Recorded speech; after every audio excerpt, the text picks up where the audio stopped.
everybody's doing well. I'm sure everybody is doing well after a fantastic weekend for all things Everton. I am Matt Jones, and I am joined by Paddy Boyland from The Athletic, who I said, probably quite harsh in a tweet before, is notoriously grumpy, but he's got a smile on his face already. Do you actually believe that I'm grumpy? Notoriously grumpy, as you put it. I've done so many shows of you and got to know you so well down the years. I just know what pushes your buttons a little bit and gets you, is going to get you coming out swinging on a show like this. So I thought, I'll just prompt him a little bit, and by the time we go live on YouTube, he'll be riled up and ready to go, and it should make for a nice show. Trash talk. There we go. Anyway, but we are, like I said, live on YouTube. So if you've got any comments about anything from the weekend, be it the lads absolutely smashing it against Crystal Palace, the girls absolutely smashing it against Chelsea, or just about Spirits of the Blues, your favourite videos you've seen on that, let us know. All very exciting when it comes to Everton. I mean, Paddy, what was your highlights of the weekend overall? Was it seeing Miley Cyrus get knocked off the top of the iTunes chart on Sunday night, or the result yesterday from the girls, or the lads making it free from free? Have you got a particular moment from the weekend that stands out? It's funny that you call the show Blue Monday, isn't it? Because you get the idea of the kind of down in the dumps start of the week, and it's anything but that, and has been this way now for a good number of weeks. I don't think you can detach any one element of the club from what's taking place right now. I put a tweet out last night in which I said, across the four big teams in quotation marks at the club, the men's, women's, under 23s and under 18s, they played 13 games and only lost one. You'll be able to guess, by the way, who the one defeat was against. But there's just a feel-good factor around the whole club at the moment, and I think it all feeds into the melting pot, doesn't it? So Spirits of the Blues doesn't go to number one in the iTunes chart, I should say, without what's taking place on the pitch for the men's first team right now. I didn't expect the ladies to go and do what they did against Chelsea on Sunday. So that was probably an even bigger surprise than Everton men's going away to Crystal Palace and winning. But it all feeds together. It all gives me the sense that there's a club with momentum. Like you said on Twitter earlier, Finch Farm's going to be a good place to be at this moment in time. So I can't detach. Maybe that's a cop-out answer, but I don't feel as though I can just pinpoint one moment. Maybe beyond some of the kind of the finer arts, some of the dirtier arts that we saw from Everton on Saturday at Selhurst. Decore making those runs to track back and win the ball. Alan in midfield doing stuff that we've not seen from an Everton defensive midfielder since Idrissa Gueye. And then James Rodriguez playing those kind of lovely silky balls, particularly wide to Luca Dean, but also onto Seamus Coleman and various others. It's just a good time to be an Evertonian at the moment, isn't it? Purely and simply. 100%, mate, yeah. We'll go through it chronologically. We'll start with the lads on Saturday in their performance. And I think what you said there in regards to the dark arts is absolutely right. And it was just, I think Dave summed it up really well in our post-match show. Like, sort of when we got to 70 minutes, I was sat there thinking, we've not really got a grip of this game. Palace are not necessarily creating chances, but probing and pressing and being just general nasty bastards in midfield. And it was quite hard for Everton, wasn't it? At that point in the game, it felt like it was toil. And I remember the clock going across the 70 on Amazon Prime and thinking, this is going to be a really testing last 20 minutes of this. I think I sort of put something on Twitter like, this is a big 20 to see how far this side's come in terms of the game management and the composure and the decision making and all those sorts of things. And like I said, I think Dave put it really well on the post-match. It was almost like if you take that last 20 minutes in isolation, everything got better and better through the last 20 minutes. And I think, it's a measure of the new lads and how what sort of influence they've had. Obviously, you mentioned Decore there and Alan. James just keeping the ball in that moment on the right-hand side and finding a pass. But it was encouraging as well to see other players get involved in that. Seamus Coleman was canny as ever in everything he did. Dominic Calvert-Lewin, one about 3 or 4 free kicks, didn't he, high up the pitch late in the game as well. So it feels like everyone's buying into this, and it's a little bit cliche, but there was a collective feel about the way in which Everton saw that game out of the weekend. Yeah, I think that's fair enough, and that goes for Everton in possession and Everton without possession. So you look at the kind of the sheer collective effort, particularly from the midfielders, to overcome Palace's spell of dominance in the game, and I think that was really 46 to kind of 60, 65. Everton weathered that storm without really conceding any clear-cut chances. I think the only one was a header for Kouyaté at the back post. I think I quite flippantly on Twitter said that Everton needs to stop giving away free kicks and crossing opportunities because all of Palace's defenders are 8 foot tall. And it felt like there was no systemic flaw in Everton's defensive setup. They've actually been relatively solid in that area of play for a while now, since Marco Silva left particularly. But just this idea that Palace have got this lad that delivers the ball really well in Andros Townsend, and guys that are able to leap above anybody else in Kouyaté and various others, Sacco as well. So Everton got through that, and yeah, I don't think there were any real clear-cut chances for Palace. And that's when, from kind of 65 onwards, that's where you saw the extra nous, the extra quality of some of those guys, and almost shut the game down and to make it really difficult. It wasn't easy for Everton, but Everton just made it very, very difficult for Palace to do anything of real note. And that was summarised obviously by that tweet from Matt Cheatham that he put out over the weekend. I'm sure most people will be aware of that now, but the idea that Zaha for the first time in 4 years at home has not completed a dribble probably tells you everything you need to know, given how key somebody like him, I should say, is to, bit of a tongue twister there, how key he is to Palace's system and particularly the way they attack. So for so long we went on, in the absence of Gareth Barry in particular, about the lack of game management, to the point where it became a cliche, and I actually wanted to mute the word game management or the words game management on Twitter. It became the buzzword, didn't it? Everton don't know how to manage games. Everton don't know how to relieve pressure. They don't know how to buy free kicks, keep hold of the ball, stop giving away silly fouls, all that kind of stuff.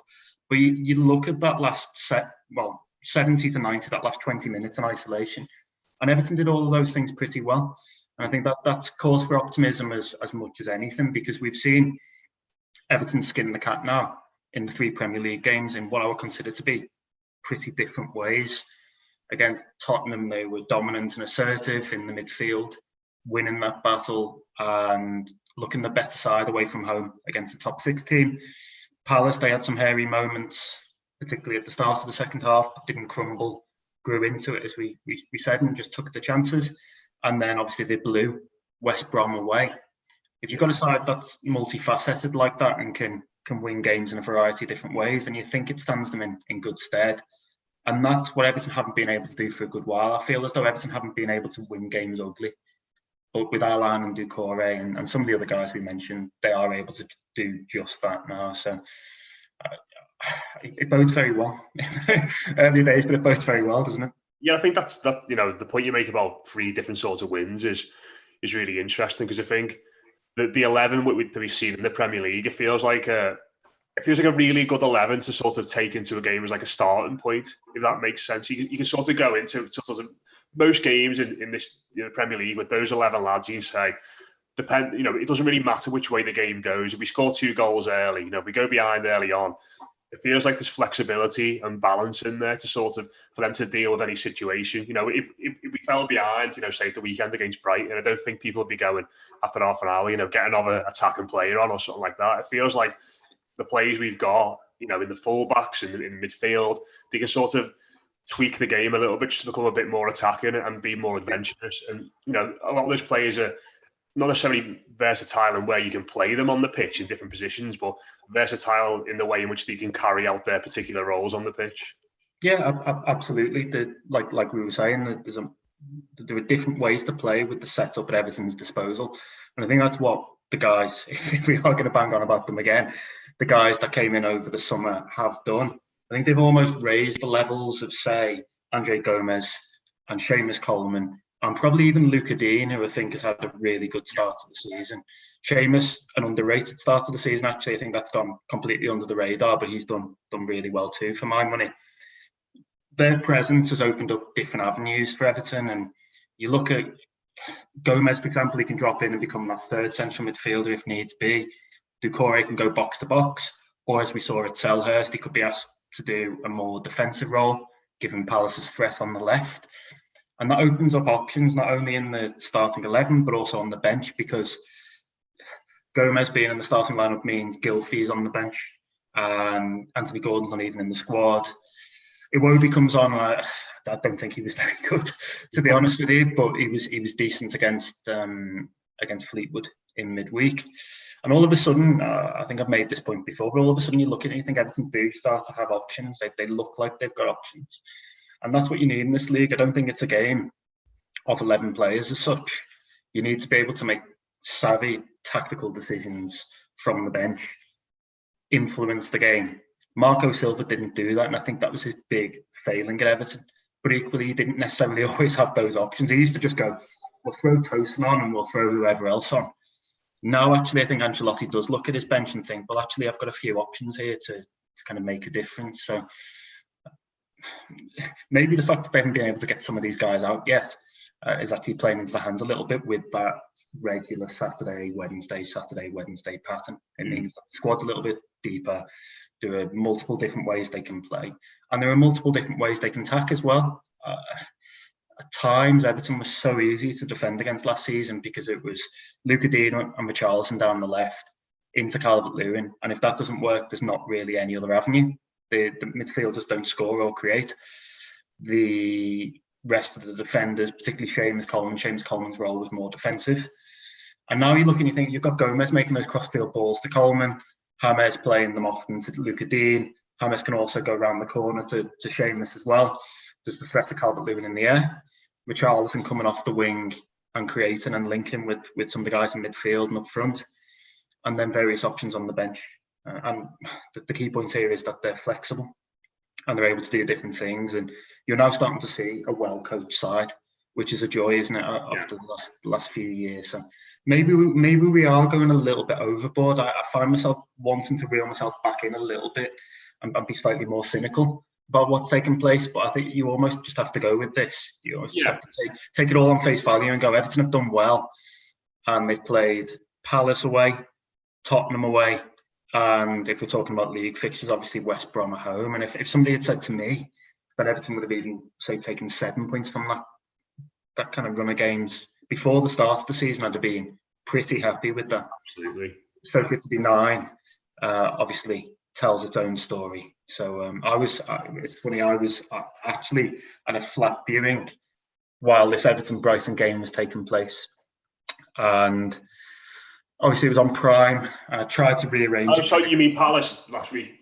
Yeah, for the Palace game on Saturday. So I was at a flat view and I tried to rearrange it and couldn't, and ended up going anyway. Had the game on my phone as I'm walking to the flat, on my phone as I'm looking around this flat, and I get out of the flat and I go back down to the lobby and ask the guy that's the kind of concierge, I think you call him.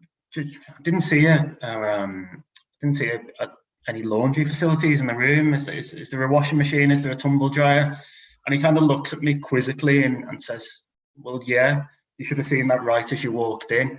And obviously, I've just paid. I'm meant to be here for this flat view, but I've just got I'm just glued to Amazon Prime and on this tiny iPhone screen watching Everton kind of be gritty and do everything we wanted to see for quite a while. And I think that says as much as a 5-2 against West Brom, to be awfully honest. The games that Everton have not won for a good while. And I think that's for me, that's more pleasing actually, to go to Palace and not particularly play well on the ball, but to still win the game against a side in such a rich vein of form, I think tells you a lot about where this side is headed. It's just that sort of desperation you spoke about there. Maybe desperation is not the right word, but to want to watch this team and see these lads play, because there's been so many times down the years where we've been just disengaged with Everton. If something was going on Saturday, even at points, in September down the years, people sort of maybe shrug their shoulders and go, yeah, not really bothered about watching that game too much. But everybody seems fully bought into this already, and I think the point you made there about being throwing ourselves into this and getting carried away. It's something I've been sort of thinking about today, and I think it feels a little bit different. And I think maybe this excitement, is on a bit of a different level to usual, just because it feels like I sort of feel like we can take that extra step and make that stupid video or say this ridiculous thing. I tongue in cheek put up yesterday, it's going to be up to us to stop the Reds and all this, and in the past, one do something like that. Obviously, I don't really believe that that's going to be the case, but I feel like this is all born out of just a more inherent sense of trust that we've got in, and it's having Ancelotti there, obviously. It's having players like Alan Decore, Rodriguez, obviously, but even the players that are in the team now who've, been there under previous managers, maybe the goalkeeper aside, actually, but you trust Luca Dean at right back. You trust Dominic Calvert-Lewin to score goals. You trust Richarlison to be a menace wherever he plays on the pitch and contribute. Andre Gomez is a steady midfielder. Michael Keane's proved himself to be a really dependable player as well. Like, all of a sudden, it feels like as though, at least 9 of that 11 and the fellow on the sidelines, you've got full belief in it, because it's not just based on, them coming in and being new signings or players that we hope are going to be good in the future. We've seen it with most of them already. And I think that engenders a bit of trust, and therefore you can blast spirits of the Blues out your window and feel absolutely fine about it and not worry about the consequences a little bit more. Yeah, well, I do think that Everton fans in general should be making more noise, not less. In the city, we've had an awful lot of red banners around, haven't we? And rightly so. If we're being honest, if Everton had won the league, then a lot of us would have been making a big song and dance about it. But maybe when Everton are good, we should celebrate that on a very basic level. Yeah. But just going back to the point of trust from fans in the team, I also think what we're actually seeing is trust from the team in the project and in what Ancelotti is doing, but also then probably trust from Michael Keane and his left back, Luca Dean. They almost kind of all know what they're doing now, and they're more confident as a result. And it's almost as though if you're, let's say, for example, last season, you're Michael Keane after lockdown, because I think he was really good after lockdown in the main. If he goes to win a header and misses it, he was pretty safe in the knowledge that Mason Holgate would be there to sweep up behind him. And I think that's almost happening now with some of these partnerships that are starting to bear fruit and work really well. I always see Keane as a barometer, almost a weather vane for this Everton side, insofar as he's quite evidently a confidence player and somebody who kind of ebbs and flows when the team aren't doing well. He started to get better last season after lockdown when Everton weren't playing well, which was obviously a really good sign. And to see some of the stuff he was doing in the first half at Selhurst, notwithstanding, by the way, the goal, because he's partly culpable for that. Even if he's just getting out jumped by somebody that's taller and slightly more physical than he is. But to see him coming out and pinging passes on his left foot and to playing these lovely kind of slide rule balls into midfield shows you everything you need to know about where he is confidence-wise at this moment in time. And for him to be up there shows that other players that maybe aren't as prone to those lapses must be sky high in their confidence too. So confidence kind of flowing through the veins. They're obviously trying things on the pitch, and that's something James, I think, encourages. He's one of those guys. Gomez has improved, as we're saying. He just looks infinitely better in a 3.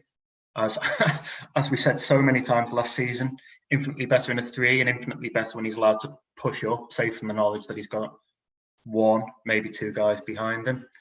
And it's that kind of organic, holistic progress that we're seeing now that means that Everton, we have got more faith in Everton, but I think Everton have got more faith in Everton too, if that makes sense. Yeah, I suppose it all stems back to the manager, doesn't it, in that regard? He's transformative in that sense. But we'll move on to have a chat about Sunday as well now, Paddy. You were at Goodison Park. Lunchtime yesterday, Everton welcomed defending FA Cup holders Chelsea in the Women's FA Cup. And I only saw the first half an hour of this game. And we were speaking just then before we came on. I was sort of saying that it looked as though it was going to be a real uphill task for them. Chelsea obviously took the lead and were playing some really good stuff. And then,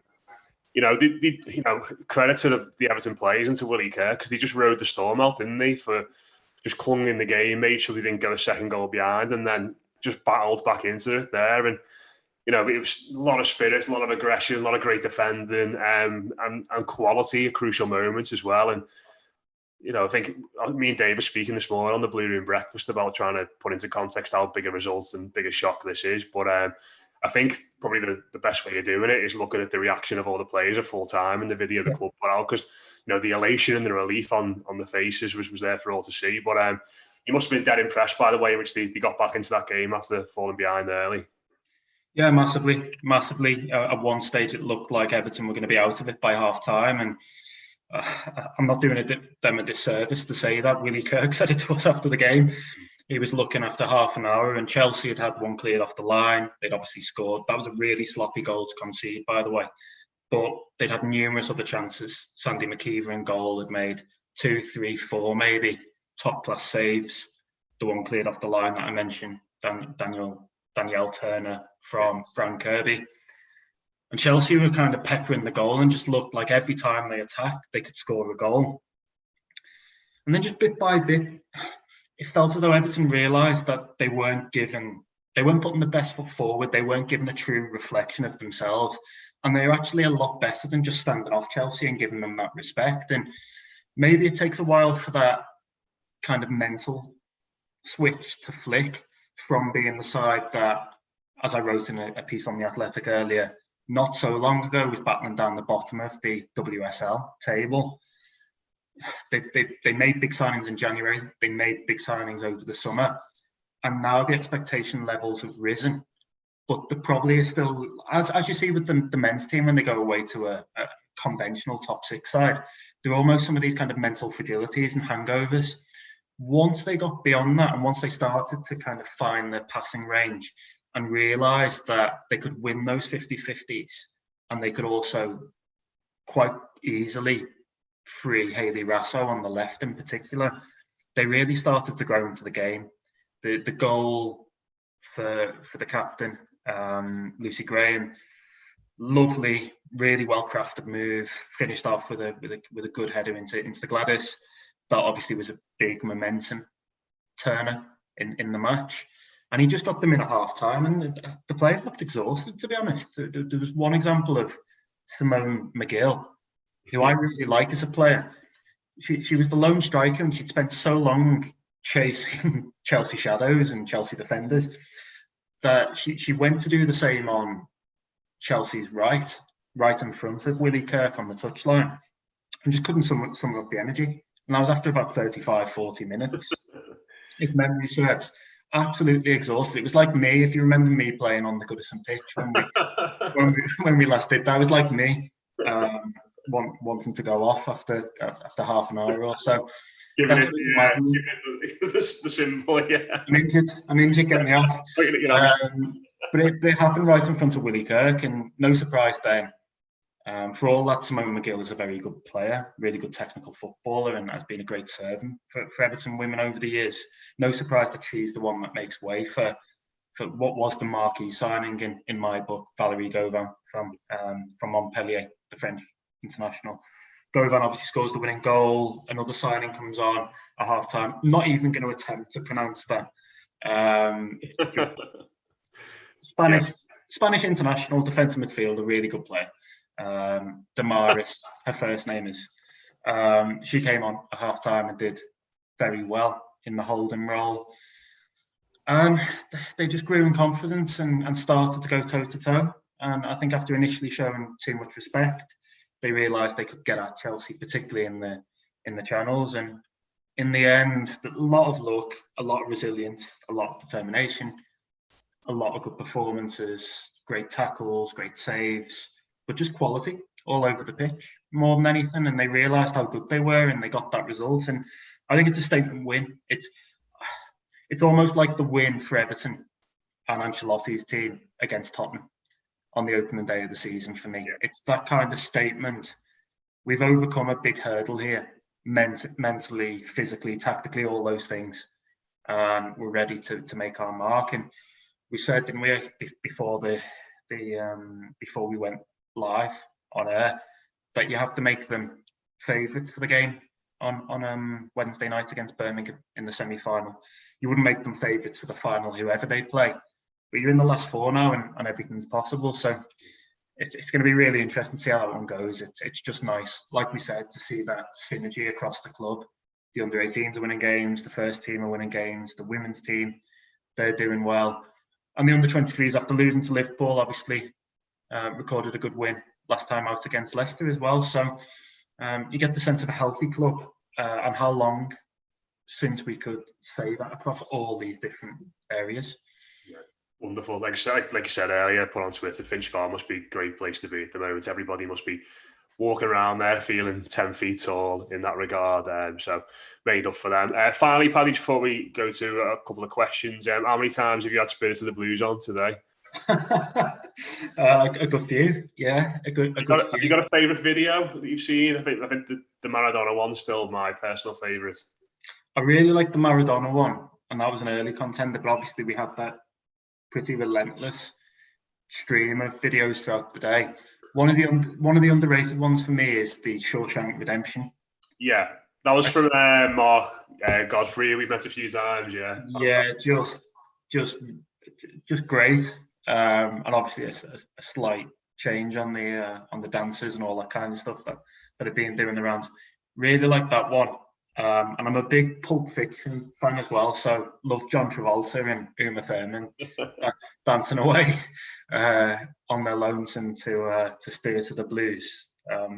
It's been fascinating, I think, because sometimes I think we're guilty of reading too much into these things, but I think it does send a message, it does show when things are going well on the pitch, and Everton fans, particularly on social media, united, that's quite a powerful force, really, and a lot of things are possible. And if you'd asked me if Spirit of the Blues would be above Miley Cyrus in the chart, I probably wouldn't have given you great odds for it. So it's been a funny few weeks, hasn't it? All these bizarre things happening to Everton. Both just Everton being good at football, for one, is slightly bizarre for fans of our age, Matt, our generation. But then James Rodriguez getting his bottle of Echo Falls, and Spirit of the Blues being number one in the iTunes chart. All these mad things that just you would not have expected. So it's kind of strap yourselves in for the roller coaster and just enjoy it, I think, while it's in full flow. Yeah. So I should say it's Mark Dempsey. Apologies. Mark Dempsey, yeah. Mark Godfrey, I think. It's football pink. Football pink, and he's another Evertonian as well. So you're not that far away. But yeah, Mark Dempsey has the habit of scoring about 5 goals every single time we go to Goodison, doesn't he? Yeah, really good footballer. Yeah, but yeah, he did a class video. But just actually in the comments quickly, Paddy, Daniel Cochran said Zcars is now 4th in the iTunes chart. Is it? The Blues are dominating. The Blues are dominating in that regard. Yeah, it's all a bit mad, isn't it? Yeah, it's all a bit mad. Like I sent it. When it went to number 1, I sent it to my girlfriend last night over WhatsApp because she's away at the moment, and she just didn't understand it. So I had to explain it all to her and that kind of thing. But she's like, why is Spirit of the Blues, this Everton song, number 1 ahead of Jason Derulo and Miley Cyrus and stuff? And I love how people outside of that Everton sphere are reacting to this, because it's just kind of, I mean, weird indignation from some supporters of other clubs, just complete bemusement from people like my girlfriend that don't follow Everton, don't follow football really, and then Chris Moyles playing it on whatever channel, whatever radio station he's on these days. I don't know. It's not Absolute, is it? Got no idea. He's insufferable, so try and steer clear of him as much as possible. But it was Virgin Radio Dubai. I saw a video today as well. They were playing it and sort of like, what on earth's this? There's a influencer on Instagram who played it, like this American girl. She was loving it. Just been a wild few hours, as we mentioned there. Quick fire questions, Paddy, before we sign off at 6 o'clock. Adam Sutton, of this parish, of course. Where did Paddy get his jumper from?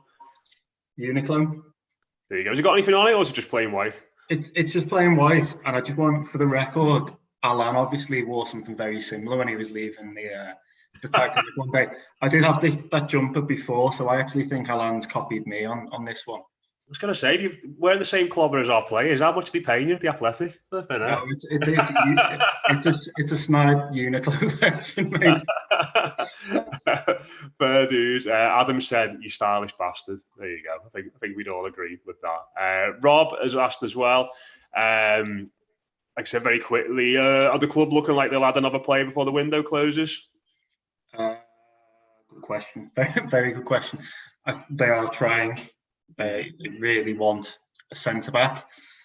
I don't think they did necessarily want a centre-back before Mason Holgate's injury and then Jared Branthwaite's injury. They'd have been quite happy with their options, but as we reported, they like Tomori. That's quite difficult now. They like various other players, including Todibo at Barcelona. He's on a short list. So they're just trying as best they can to find somebody. And to my knowledge, at 6 o'clock, 6 o'clock on Monday, the 28th, I feel like I need to timestamp this. I've not been told of anything imminent, but they've got, a week now until the deadline, and will do everything in their power to get somebody in, preferably on loan, I think, and we've reported some of those names. So wouldn't be surprised to see one of them end up at Goodison before the window slams shut. Good stuff. And second part of Rob's question is how you're enjoying the first run through The Sopranos. I can't believe you've never watched it before. It's the one that out of all the big critically acclaimed shows that I've not seen before. So I've done The Wire, I've done Mad Men, Boardwalk Empire, more recent stuff as well. But this is the one that, for whatever reason, I've just never got round to it. I think because so many seasons of it, it costs so much money. There's only 6 series of it. Not loads. Yeah, but in my book, that's just effort. In my head, like mentally calculating the hours needed to get through all of that, and then wondering whether it's worth it. But after so long delaying it is absolutely worth it. At this stage, I'm now on season 4, getting through it quite rapidly. I would say that it's probably the best TV series I've seen on first viewing for some time, if not ever. It's just whether it maintains that momentum or it becomes a version of Game of Thrones where it just becomes absolutely dreadful in the final season.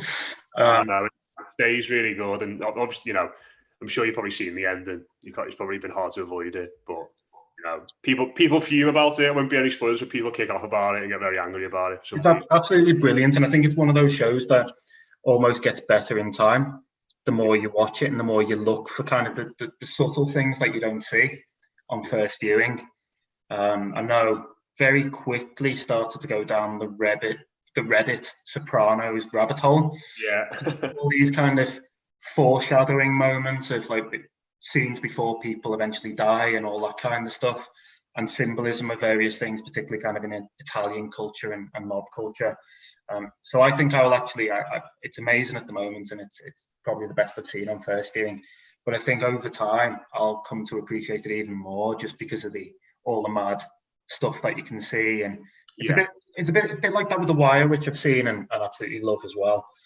I remember I did a year abroad in France as part of my degree, and I remember being in the university there and seeing these big posters for French culture lectures on The Wire.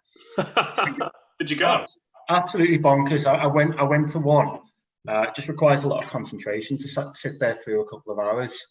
But it's fascinating. It's fascinating seeing how, obviously still in a globalized world, how far these things travel and how they're getting kind of spoken about critically in French universities and this kind of stuff.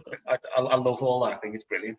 Yeah, I'm reading The Corner at the moment. It's a book by David Simon, who created The Wire. It's really good. It's like he based a lot of the characters in The Wire on that book and like real people in Baltimore who lived in that area and like the project and stuff. It's really good. We've got off topic massively there, mate. We've had one more question, so we'll do this one together very quickly. Jonathan Haddock has said, team for Wednesday, boys. So let's rattle through this now. Pickford in goal, yes or no? Is this the team so that we would pick, or that we think Carlo's going to pick? All right, let's go with what Carlo's going to pick. All right. So Pickford in goal? Probably. Kenny right back, yeah. Keane, Dean, you again? Yeah, Branthwaite's highly unlikely to be back. I think it's going to be starting next month. Well, middle of next month for him at the earliest. So, yeah, probably Keane and Luca Dean. Still got to be a little bit careful with Yerry Mina, I think. Yeah. I mean, obviously, he was a little bit of a doubt for the game against Tottenham on the opening day. So, I actually think Luca Dean's probably a better centre-back against Premier League opposition than he is against Fleetwood Town and Salford, because he's not going to get absolutely hammered everywhere by a physical striker, unless West Ham obviously play Antonio. Niels and Kunku, I think they've hinted that he's likely to get his audition against Premier League opposition. At left back, obviously done really well so far. So that's probably the defence for me. I don't know about you. Yeah, I probably agree with that, to be honest, mate. Yeah, I think midfield's the most interesting one, isn't it? I think Richarlison probably gets a rest on the left because he's played the last 3, hasn't he? I would rotate Richarlison. I'd probably have him on the bench just in case something's going wrong. But I just think as a general point, though, obviously we can talk about individuals, but I think you look at the transition from the side that Carlo selected against Salford to the one that played against Fleetwood. And he said after the game that he made fewer changes because he'd seen it as a step up in opposition. So with that in mind, you would expect something closer to the Fleetwood team, maybe with even fewer changes. But I mean, they held Fabian Delph back, didn't they? So you think Fabian Delph gets a go. You think Tom Davies will be there or thereabouts, if not in the first team in the squad, the wider squad.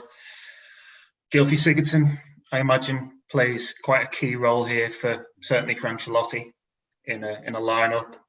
I'd like to see. I feel as though I'm some kind of cheerleader for Anthony Gordon at the moment. But I'd like to see Anthony Gordon play against Premier League opposition as it is. We don't know what West Ham are going to do, obviously, but some form of Premier League opposition. And then you've got people like Theo Walcott who comes to the equation. Do you go with Calvert-Lewin and Richarlison again? You haven't mentioned Bernard. Played really well against Fleetwood, of course. I think he'll go. I think he'll go. Maybe Bernard on the left, Gordon on the bench, Sigurdsson, Davis, Delph, Iwobi on the right, and then Don. Yeah, quite possibly. Yeah. I have to say though, it is very early days, but the idea of having Bernard as that third central midfielder on the left in that kind of Andre Gomez role, if we can call it that. I actually think we're probably likely to see the best of him there, based on the early indications, particularly if, as I think it was Jamie Redknapp called them, minders in Alan and Doucouré. If he's got those two bodyguards around him, you're able to make up for his obvious kind of physical issues of physicality, if you want to call it that. I actually think he's obviously got an awful lot of quality on the ball and seems to be better suited to picking passes in a central area. Even when he plays on the left, he does come in, doesn't he? Yeah. And look to play those passes. So I'd like to see Bernard in that role again. You see Delph, Davis, Sigurdsson. Maybe Davis is the one to miss out of those three. But there are options, finally. There are options. It just depends how strong Carlo wants to go. Whether does he consider this a bigger priority, for example, than Brighton at home in the Premier League, given that Everton have got 9 points on the board? I don't know. I suppose just finally on this, I suppose the other thing to take into the equation here is that after Brighton, there's a 2-week break, isn't there? So I don't know if he just says, I'm going to play 7 of my best 11 on Wednesday and the full strength team on Saturday, and you've all got 2 weeks off before the derby. Then I don't know if that'll come into his figure at all. But probably. But the thing you have to remember is that there are international games before the derby, so that inevitably means just looking forward to that game. You've got people like Richarlison and James potentially having to fly right across the world and back before facing Liverpool, which is sort of far from ideal in these circumstances. So I think we'll see that progression continue, that Salford gradually stronger to Fleetwood and then gradually stronger again, to take into account the fact that they're playing Premier League opposition here. Everton should be getting through though, shouldn't they? Yeah, 100%, mate. Yeah, the side Everton put out, they should be getting through. Even though West Ham had a good result yesterday, they should be too strong for the Hammers. I reckon they'll rotate loads of players as well. So they should be, yeah. Yeah, we have gone well over, mate, our scheduled time, but enjoyable chat as ever. Thanks very much to everyone tuning in for this. Just seen a comment there from Ash Purser. Must have tuned in during our TV and books chat, saying have I come onto the right show? We have, maybe just answering a question. That was all. But yeah, thanks very much to everybody watching this on YouTube. Subscribe, click bottom right hand corner. Give this video a like, give it a share with your mates, spread the good word about the Blue Room, and of course about The Athletic.